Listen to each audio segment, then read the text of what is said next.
ukunda Imana urayivuga nugira isoni.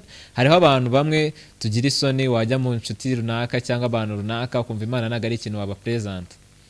Kenshi banavuga ati se bashaka gukora ukatushaka gusimbuka ati batagufata aba abantu nyine b'abakristo basenga sinzi niba ari n'ikintu kiba gisebetse mu by'ukuri. Mba numva ibintu byinshi byarabaye nkaho bitakiri real.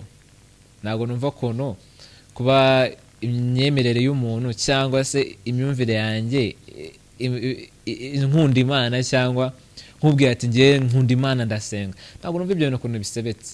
Ntago numva ari ibintu naguhisha, ahubwo numva ari ibintu utubashye nanjye namenye uruhande uhagazeho. Ntago usabwe kubyumva nkanjye, ntago usabwe kubikurikira nkanjye. Ni suggestion, recommendation. I recommend it to you. Niba ubishoboye, niba wumva ari ikintu ukeneye, try it. Ariko ntago mije kwiguforsamo, ariko ntago ndi mu declining identity yanjye kugira mbone approval yawe. Ntago bishoboka. Niba icyo kintu tukige kuba abahamya ba Yesu, nacyo Yesu yadusabye, yavuze mugende mu mahanga mubabwiriza ubutumwa bwiza. Ahantu henshi agenda agaruka mwere imbuto abantu bamenya bo muri bo, mwerekane abo mwitandukanye na system.